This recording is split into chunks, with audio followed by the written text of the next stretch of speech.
Hi, Stephen King here with Inspection Source.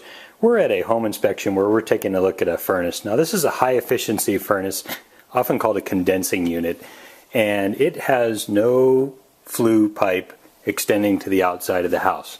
What that does is it allows a large amount of carbon monoxide to be dumped inside the residence. This of course can cause some health problems. This will definitely need to be taken care of prior to the close of escrow.